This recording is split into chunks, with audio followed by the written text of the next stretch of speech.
जय भीम नमो बुद्धाय। बघूया बातमीपत्रातला विशेष घडामोडी। उपमुख्यमंत्री तथा नगरविकास मंत्री एकनाथ शिंदे यांनी विधानसभा निवडणुकीपूर्वी कोल्हापूर हद्दवाढीबाबत आश्वासन दिले होते। उपमुख्यमंत्री अजित पवार यांनी तर हद्दवाढ करा आणि मगच निधी मागण्यासाठी या असं वक्तव्य केलं होतं। मुख्यमंत्री देवेंद्र फडणवीस हे देखील हद्दवाढीबद्दल सकारात्मक आहेत। तिन्ही प्रमुख पक्ष हद्दवाढ करायला तयार असतील तर नेमकं घोडं अडलंय कुठं, असा सवाल आपचे प्रदेश संघटन सचिव संदीप देसाई यांनी पत्रकार परिषदेत केला आहे। स्थानिक स्वराज्य संस्थेच्या निवडणुकीच्या पार्श्वभूमीवर सत्यजित कदम यांनी उपोषणाचा इशारा दिला, तो हास्यास्पद आहे। मित्रा संस्थेच्या बैठकीत मुख्यमंत्री फडणवीस सकारात्मक आहेत, मग आमदार राजेश क्षीरसागर आणि कदम यांनी शिंदे यांची भेट घेऊन हद्दवाढीसाठी मागणी करावी असे देसाई म्हणाले।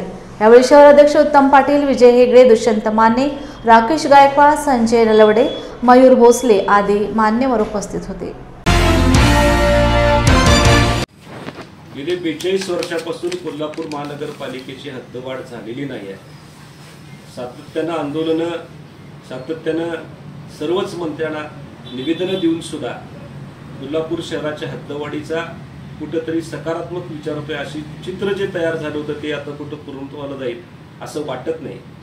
सुप्रीम कोर्टाच्या आदेशानुसार येत्या 4 ते 5 महिन्यामध्ये निवडणुका घ्याव्या लागतील आणि या निवडणुकांच्या पार्श्वभूमीवर कोल्हापूरची हद्दवाढ अतिशय महत्त्वाचा विषय आहे। परवाच सत्तेमध्ये असलेल्या एका नगरविकास मंत्र्यांच्या नेत्याने, कोल्हापुरातल्या नेत्याने सांगितलं की कोल्हापूर शहरची हद्दवाढ झाली नाही तर आम्ही निवडणुकांवर बहिष्कार घालू। अतिशय हास्यास्पद विधान आणि लोकशाहीला घातक असं विधान आहे। मला या नेत्यांना सांगायचं आहे आवर्जून, जर तुम्हाला कोल्हापूर शहरच्या हद्दवाढीची तळमळीनं प्रश्न सोडवायचा असेल तर तुम्ही निवडणुकीच्या बहिष्काराची भाषा करण्याच्या ऐवजी तुम्ही तुमच्या नेत्यांच्या दारात, नगरविकास मंत्र्यांच्या ऑफिसमध्ये, कार्यालयात ठाण मांडून बसा आणि जोपर्यंत ही हद्दवाढ होत नाही तोपर्यंत कोल्हापूरला परत येऊ नका, अशा पद्धतीचं आव्हान मला कोल्हापूरकरांच्या वतीनं करायचं आहे। माननीय या शहराचे आमदार राजेश क्षीरसागर सर यांनी खात्रीने सांगितलं आम्ही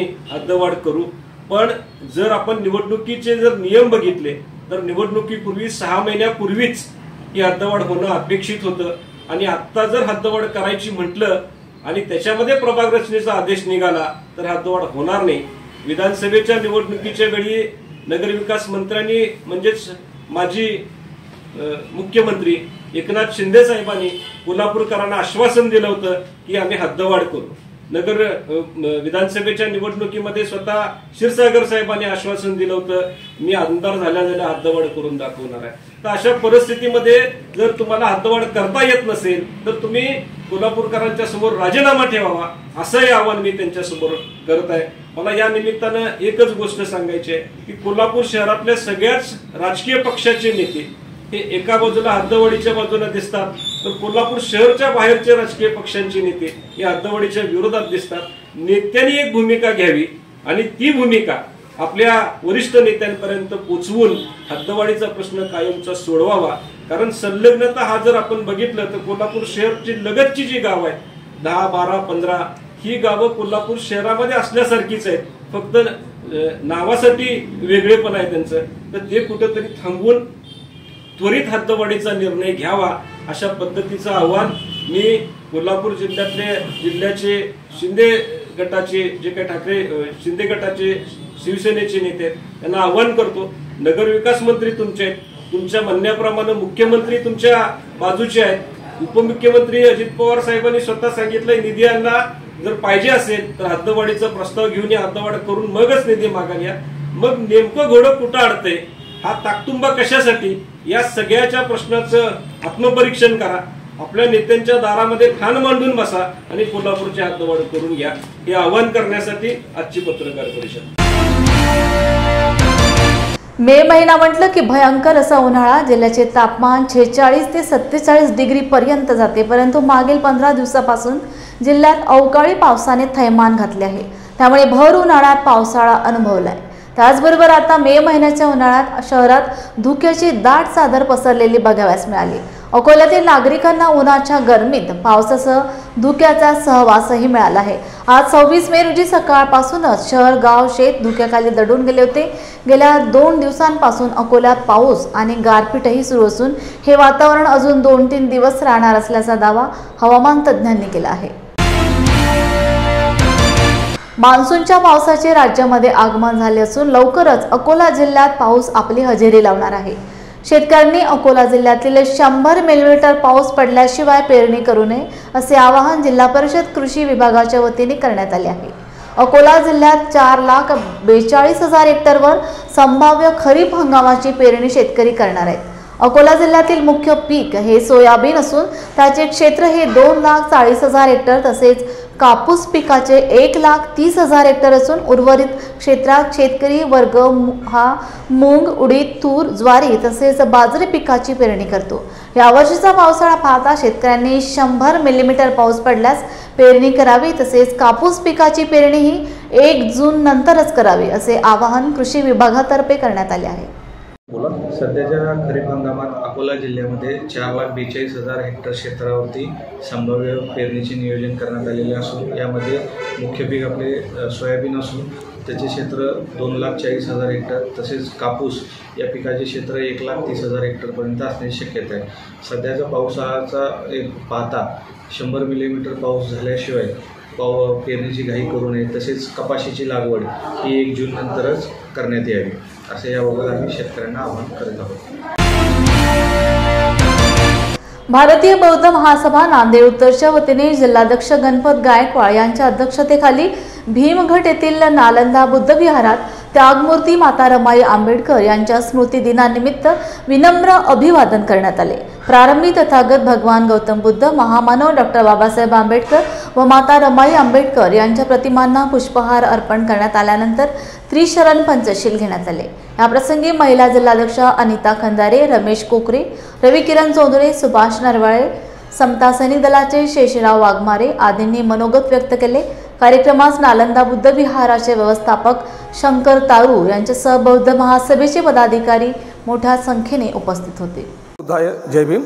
मी रमेश कोकरे, नांदेड शहर उत्तरचा मी सरचिटणीस आहे आणि आज आम्ही श्रद्धास्थळ भीमघाट या ठिकाणी त्यागमूर्ती माता रमाई यांना अभिवादन करण्यासाठी या ठिकाणी आम्ही उपस्थित झालेलो आहोत। यामध्ये जिल्ह्याचे पदाधिकारी, शहराचे आणि तालुक्याचे पदाधिकारी देखील या ठिकाणी आज उपस्थित झालेले आहेत। खऱ्या अर्थानं माता रमाई होत्या म्हणूनच बाबासाहेबांना देखील आपले जे कार्य आहे ते निर्धास्तपणे करता आलं आणि यात त्यागाचं जे काही जे मोल आहे ते आपण करू शकत नाही। ते आपल्या आईपेक्षाही माता रमाईचा त्याग जो तो खूप मोठा आहे आणि म्हणून त्यांना आपण कधीही विसरता कामा नये। त्यामुळं मी त्यांना परत एकदा या ठिकाणी विनम्र अभिवादन करतो। जय भीम। जय भीम।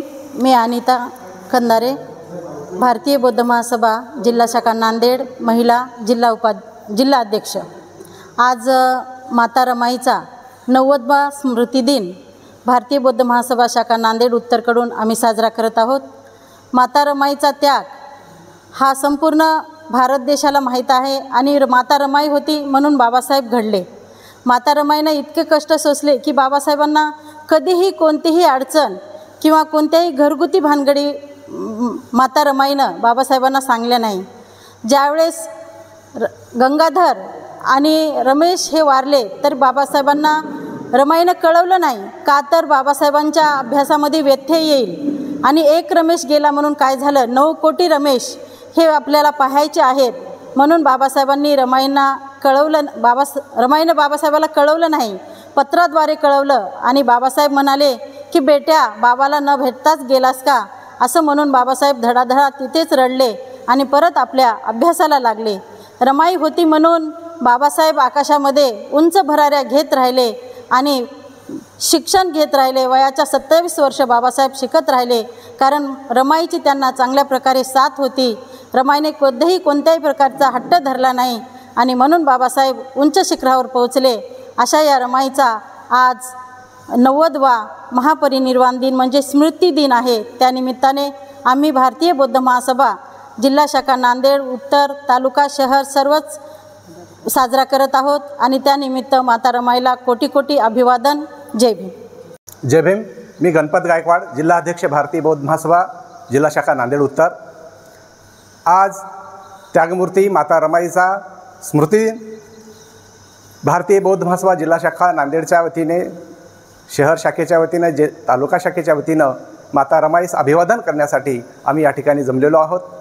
माता रमाईचा त्याग, तिचं समर्पण हे डॉक्टर बाबासाहेब आंबेडकरांच्या यशस्वी लढ्याचं एक सूत्र आहे. बाबासाहेब आंबेडकर हे जगभर फिरले अभ्यासासाठी आणि माता रमाईने त्यांचा हा संसार अतिशय नेटाने समर्थपणे इथं पेलला. आपण पाहतो, ऐकतो की प्रत्येक यशस्वी पुरुषाच्या पाठीमागं एका स्त्रीचा हात असतो. तर याचं तंतोतंत आणि समर्पक उदाहरण माता रमाईचं आहे. माता रमाईचा त्याग आहे. माता रमाईने डॉक्टर बाबासाहेब आंबेडकरांच्या जीवनात दिलेली साथ आणि त्यामुळेच बाबासाहेब आंबेडकरांनी समाज उद्धाराचं कार्य हाती घेतलं. राजकीय सत्ता हस्तगत करण्याचं बळ आमच्यात भिनविलं. या सगळ्याच्या पाठीमागे रमाईचा त्याग आहे. तिच्या या त्यागाला अभिवादन करण्यासाठी आदरणीय प्रतापसिंग दादा बोदडे यांचं एक गीत मी आपल्यापुढे सादर करीत आहे. भीम कीर्ती शिखरा पायी सान टेकडी, भीम कीर्ती शिखरा पायी सान टेकडी, ठरली रमाई यशाची शिडी, ठरली रमाई यशाची शिडी. नाभित मृगाच्या जशी कस्तुरी, नाभित मृगाच्या जशी कस्तुरी, लाभली भीमाला असी अस्तुरी, लाभली भीमाला असी अस्तुरी. पायवाट भीमरायाची झाली बापुरी, पायवाट भीमरायाची झाली बापुरी, ठरली रमाई यशाची शिडी, ठरली रमाई यशाची शिडी. भीम कीर्ती शिखरा पायी सान टेकडी, भीम कीर्ती शिखरा पायी सान टेकडी, ठरली रमाई यशाची शिडी, ठरली रमाई यशाची शिडी. हा माता रमाई स्मृती दिनानिमित्त विनम्र अभिवादन समता सैनिक दल, ती बुद्धिस्ट सोसायटी ऑफ सर्व अधिकारी यांच्या निमित्तानं मी एक छोटंसं गीत गात आहे. माता रमाईच्या गीतामध्ये, माता रमाईच्या त्यागामध्ये वाढदिवस असो, त्यांचा स्मृतिदिन असो, सारखंच. कारण त्यांच्या आमच्या सर्वांसाठी त्यांच्या जीवनामध्ये फार दुःखच आलेले आहेत. म्हणून एक मी गीत गात आहे. भीम हिमालय परी आहे सूर्ये जरी, मारमानेच सूर्याला सांभाळिले, लेकरांची तमा ना भीमाच्या रमा, का मुलाना हो मातीत गाडी येले. भीम हिमालय परी आहे सूर्ये जरी, मारमानेच सूर्याला सांभाळिले, मारमानेच सूर्याला सांभाळिले.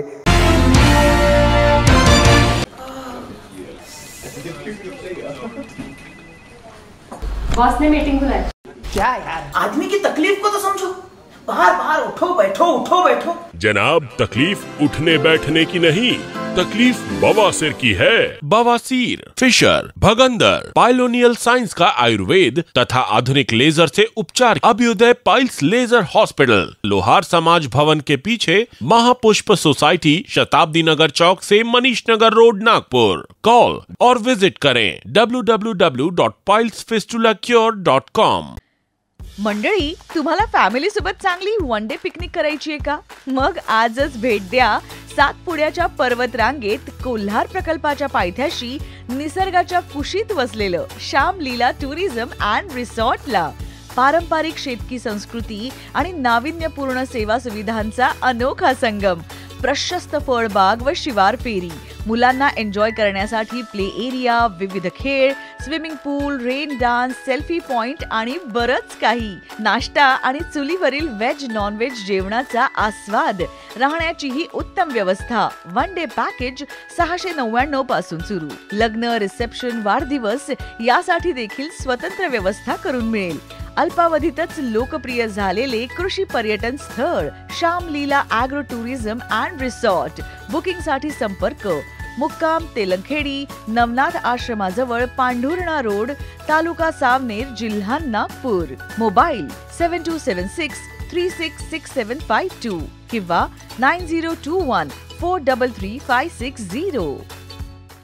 कोल्हापूरचे पालकमंत्री प्रकाश आंबेडकर यांच्या अध्यक्षतेखाली जिल्हा परिषदेच्या सभागृहात आढावा बैठक संपन्न झाली. जिल्हा परिषदेच्या सर्व योजना सर्वसामान्यांना पोहोचते करा असे आवाहन पालकमंत्री आंबेडकर यांनी केले.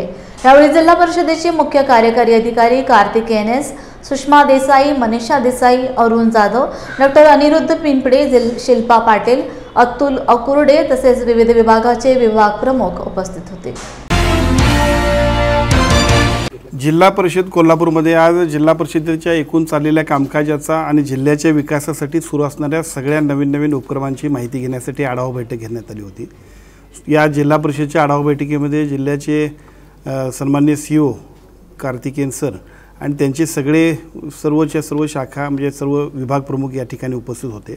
विशेषतः अलीकडच्या काळामध्ये जिल्हा परिषदेच्या निवडणुका न झाल्यामुळं लोकप्रतिनिधींचा संपर्क कमी असल्यामुळे सुद्धा एकूण कामकाजावरती जो परिणाम होत असतो त्यासाठी सुद्धा अशा आढावा बैठका गरजेच्या असतात.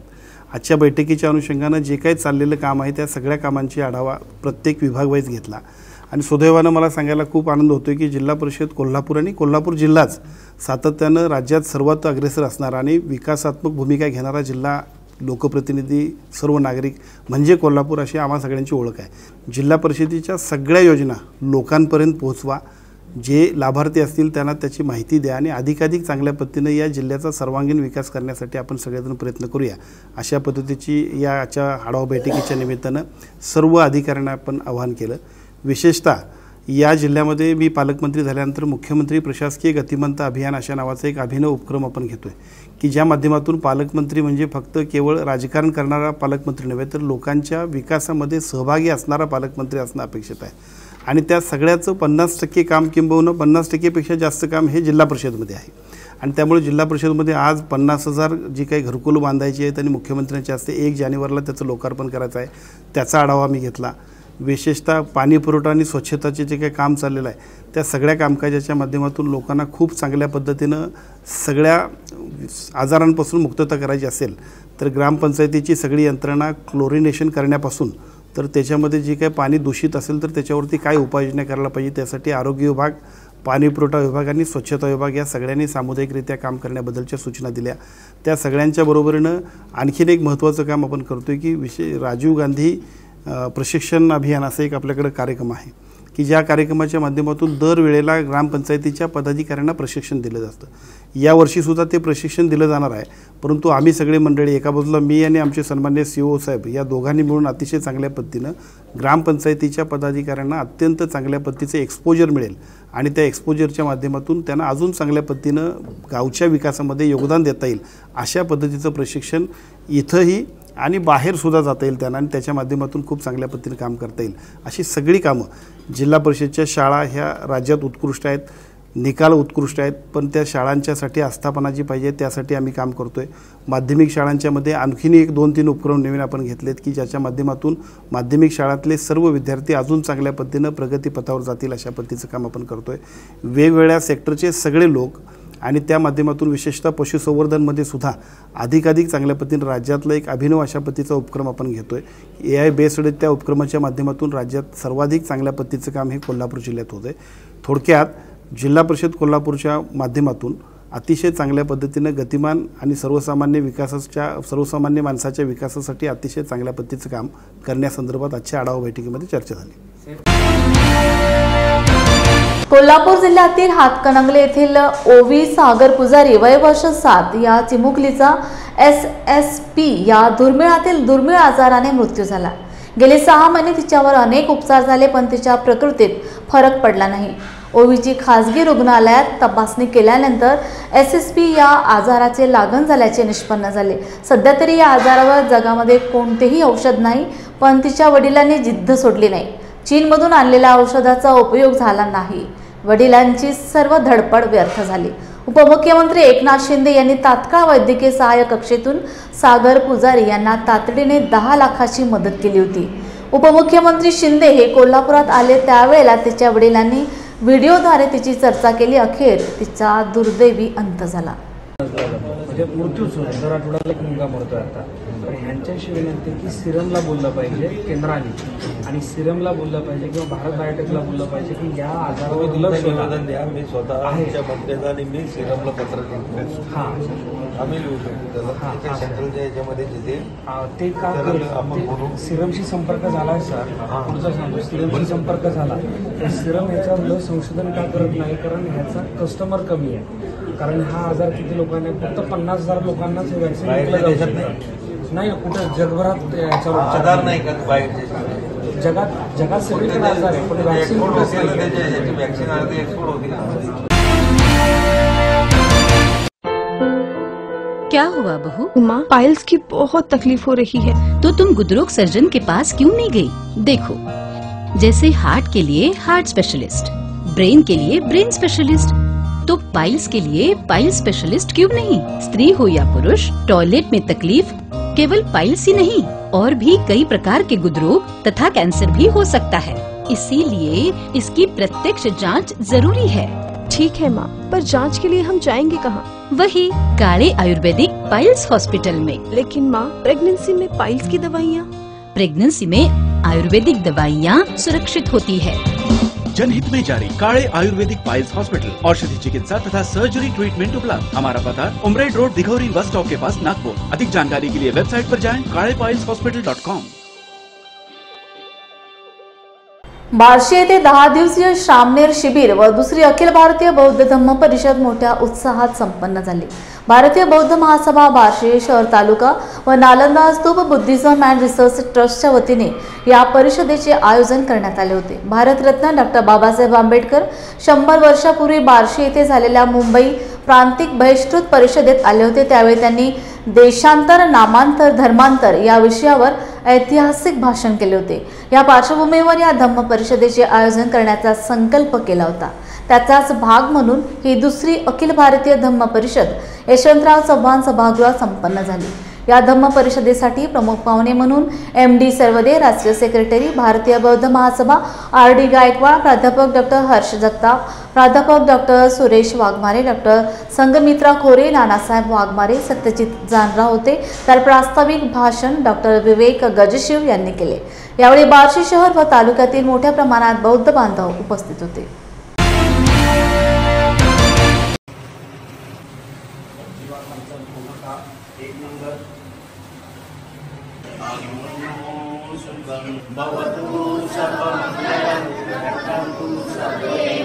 त्यांनी ज्यांनी बौद्ध धर्म स्वीकारला त्यांचा विकास झालेला आहे, त्यांचा सामाजिक दर्जा उंचावलेला आहे। नमो तस्स भगवतो अरहतो सम्मा संबुद्धस्स।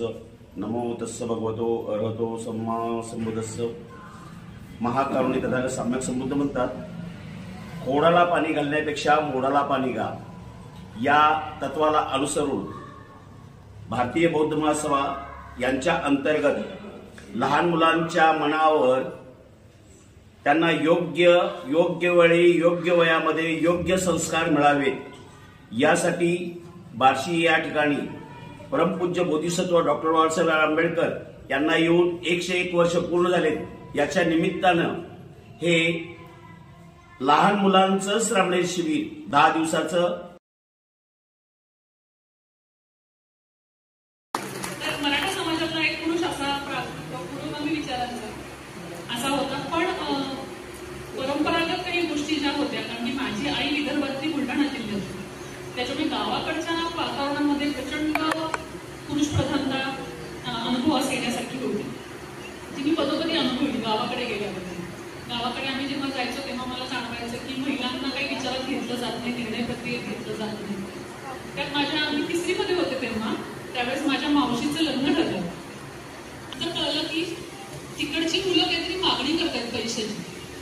आणि हुंडा नावाचा काहीतरी प्रकार असतो. आता मी तेव्हा 3रीमध्ये होते, इयत्ता 3रीमध्ये, आणि मी माझ्या वडिलांना मोठं पत्र लिहिलं होतं की हे हुंडा काय प्रकार आहे आणि पैसे का द्यायचे आपण त्या मुलांना. म्हणजे मला हुंडा प्रथेची तेव्हापासून डोक्यात. दुसरी अखिल भारतीय बौद्ध धम्म परिषद भारतीय बौद्ध महासभेच्या वतीनं आयोजित केलेली आहे. खरं तर 10 मे 1924 रोजी डॉक्टर बाबासाहेब आंबेडकर हे बार्शी शहरात आले होते आणि त्यावेळी मुंबई प्रांतिक परिषदेमध्ये त्यांनी जे भाषण केलं होतं ते ऐतिहासिक भाषण होतं. त्या ऐतिहासिक भाषणामध्ये त्यांनी देशांतर, धर्मांतर, नामांतर या विषयाचा उद्घोष केलेला होता. आणि पुढं आपल्याला माहित आहे की पुढं बाबासाहेबांनी 1935ला धर्मांतराची घोषणा केली आणि 14 ऑक्टोबर 1956ला नागपूरला दीक्षाभूमीवर धम्मक्रांती केली. परंतु या सर्व चळवळीचा पाया हा बार्शी शहरात रचला होता. हे सगळ्यात महत्वाचं आहे.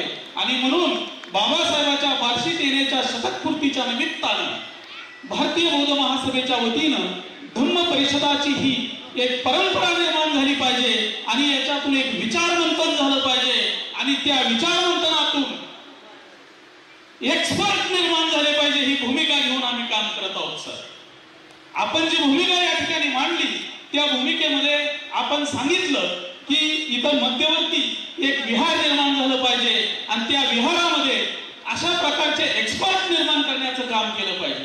मला सांगायला आपल्याला अभिमान वाटतो की गेल्या 2 वर्षात भारतीय बौद्ध महासभेच्या नेतृत्वामध्ये नालंदा स्तूप बुद्धिझम अँड रिसर्च ट्रस्टच्या नेतृत्वामध्ये ज्यावेळी गेल्या 2 वर्षापासून आम्ही या चळवळीला गती देण्याचं काम केलं, आमचे जिल्ह्याचे मार्गदर्शक, जिल्ह्याचे अध्यक्ष अण्णासाहेब वाघमारे यांच्या मार्गदर्शनात ज्यावेळी ही चळवळ गतिमान करण्याचा प्रयत्न करत असताना जुनी मागणी आमचीच 2018 पासूनची ती आम्ही लावून धरली होती आणि त्यावेळीच्या विद्यमान आमदारांनी ती गेल्या वर्षीच्या 10 मेच्या दरम्यान ती मान्य करत बार्शी शहरामध्ये, बार्शी शहराच्या मध्यवर्ती भागात 1 एकर जागा आणि 2,53,00,000 रुपये मंजूर करून घेतलेले आहेत.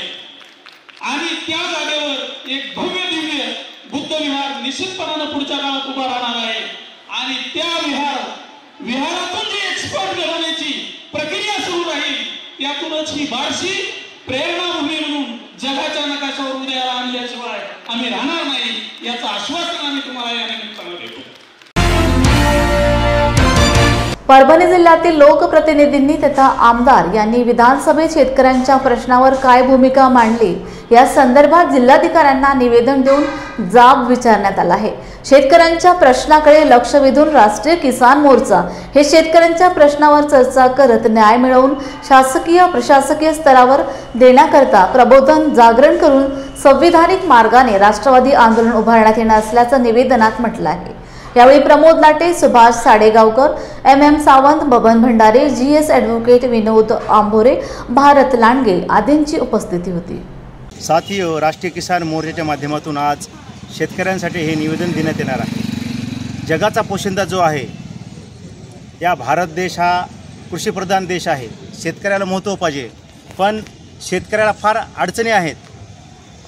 काँग्रेसच्या काळात असो, BJPच्या काळात असो, हा शेतकरी उपेक्षित राहिलेला आहे.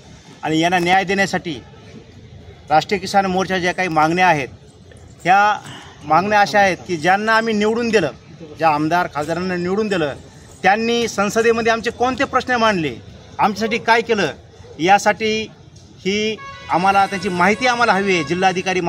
जिल्हाधिकारी कार्यालयामार्फत आम्ही हे निवेदन देत आहोत आणि याला बहुजन मुक्ती पार्टीच्या वतीनं आम्ही समर्थन देत आहोत. जय भीम, जय भारत.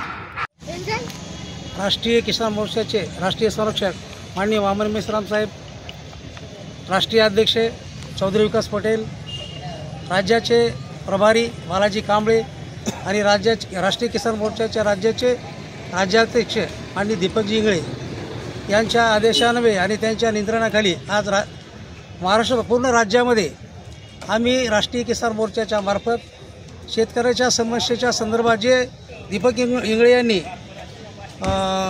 याच्या राष्ट्रीय किसान मोर्चाच्या संदर्भामध्ये दीपक इंगळे यांनी राज्यसभेमध्ये विधानसभेमध्ये जो निवेदन सादर केले होते, त्या निवेदनावरती या आमच्या जे जिल्ह्यातले सर्व जे जिल्हा प्रतिनिधी म्हणजे आमदार लोक आहेत त्या आमदारांनी त्याच्यावरती काय कार्यवाही केली, त्याच्यावरती त्या विधानसभेमध्ये चर्चा केली किंवा नाही या संदर्भामध्ये आपण हे निवेदन दिलेलं आहे. आणि एक या विधानसभेचा प्रतिनिधी म्हणून या विधानसभेतल्या प्रत्येक शेतकऱ्याचा प्रश्न जे काही समस्या असेल, पिकाला हमीभाव असतील किंवा लाईटचा प्रश्न असेल किंवा अनेक जे शेतकऱ्याच्या शेती संबंधित जे समस्या निर्माण झालेल्या आहेत त्या समस्या निवारण करण्याचं काम तत्कालीन किंवा त्या विधानसभेतल्या आमदाराचं काम आहे. म्हणून या आमदारानं जर काम केलं नसेल तर आम्ही या राष्ट्रीय किसान मोर्चाच्या मार्फत पूर्ण राज्यभर तीव्र आंदोलन करणार आहोत आणि या राष्ट्रीय किसान मोर्चाला BMP कडून सर्व बळानिशी सातारी सहयोग देणार. जय मूल्यवास. जय भीम इंडियाच्या बातमीपत्रात वेळ झाली तेच थांबण्याची. पुन्हा भेटूया ताजा घडामोडी घेऊन. जय भीम. आप देख रहे हैं लॉर्ड बुद्धा टीवी.